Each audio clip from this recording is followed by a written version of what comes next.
30 days from election for AVMA's next president-elect. And I have been campaigning across the country. I've been visiting a lot of groups in person. I've been visiting a lot of groups virtually.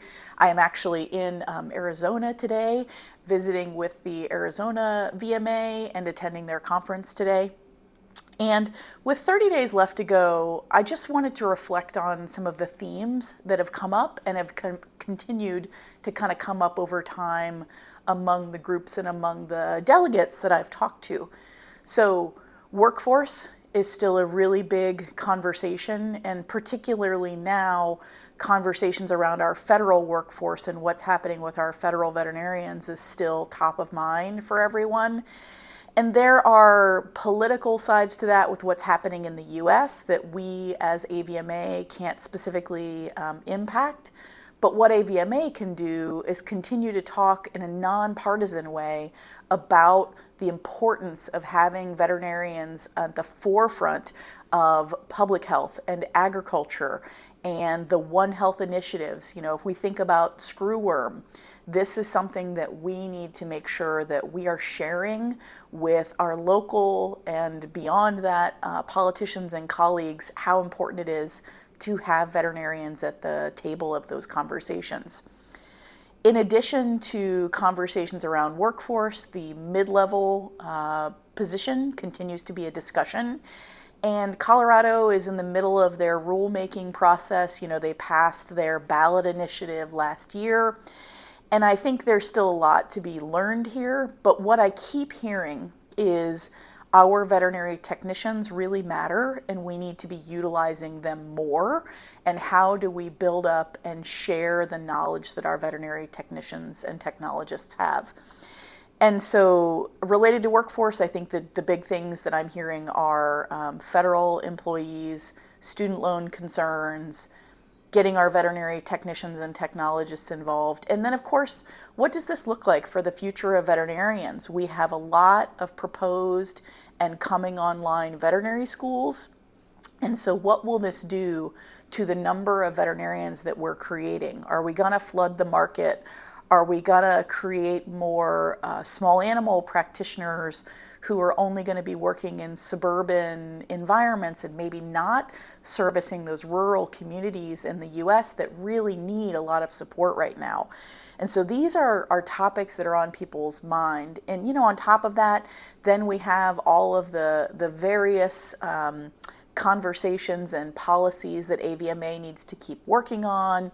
You know, the conversations around the Model Practice Act. Where does this land with telemedicine, VCPR? These are not conversations that are brand new, but they're going to continue to be in the forefront of my mind. And so when I set out on this journey as a candidate in, well, technically, I guess in January of 2024, but really started talking about this in June of 2024, which has been more than a year now. It's kind of wild to think about. The things that I talked about that mattered for me were technology and teams and things around how do we think about workforce, right? Like these are important to me, and the words I used were all things team, all things technician, and all things technology, right? Like those are the T's that kind of hung in my mind. And looking back from a year ago to now, those things still really matter to me. And as much as I can be wanting to push the envelope as an individual, I want folks to realize that should I become elected, I have to work with the entire AVMA board of directors, and the role of the president-elect moving into the president in the immediate past is to represent us as a full holistic profession on the points, on the topics that matter most to us.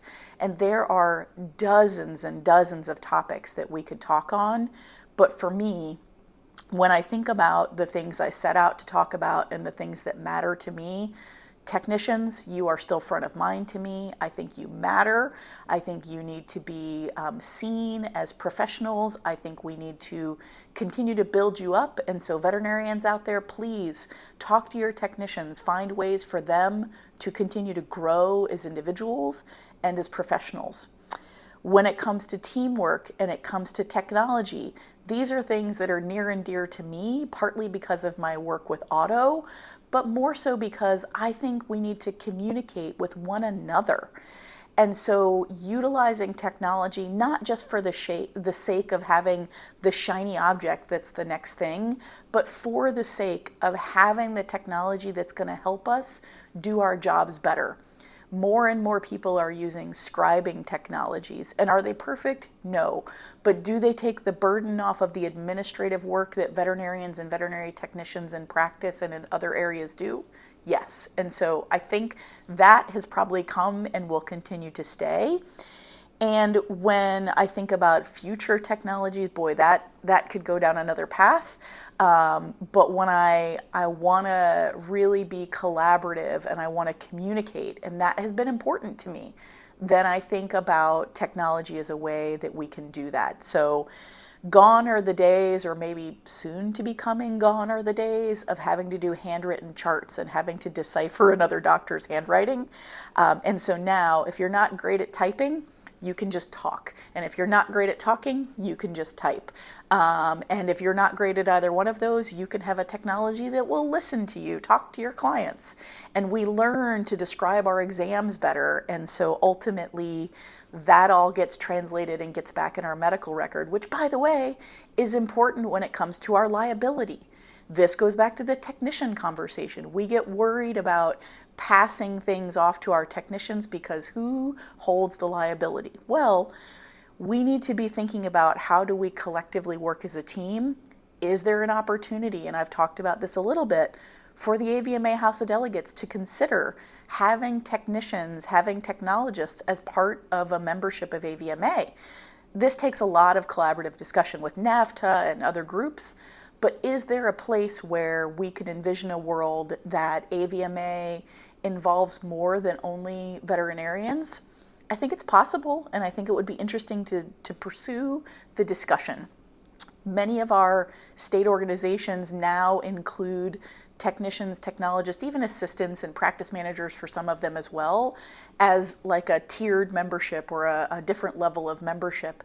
And so if we want one collective voice in this profession, I think it's important that we talk about ways to actually get that collective voice in the same room.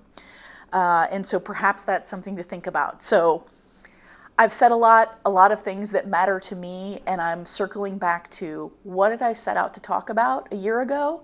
Technicians, technology, teams, and specifically workforce.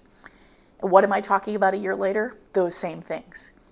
If you want to follow this journey, if you've not had a chance, you can always just look for the hashtag AVMA 2025 election. That will take you to the back-end social that AVMA has been using, I have been using. And right now, with 30 days left to go, I am most of the way. I'm more than halfway through my 100-day countdown.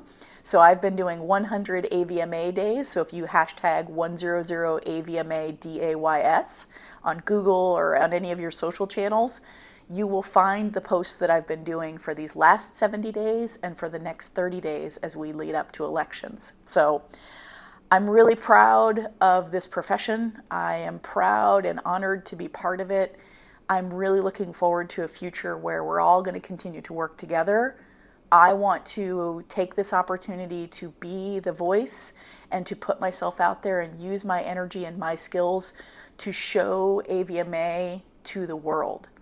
We have a lot of really great things to offer, and I want to continue to show that beyond just those of us who are volunteers and are engaged on the inside. So if you are interested in seeing me as AVMA's next president-elect, there are 70 people who make that decision, and they are thinking about and making those decisions now and in the coming weeks. And so contact your delegates. If you don't know how to find them, you could ask me. I will happily send you their information or share with you how to find them.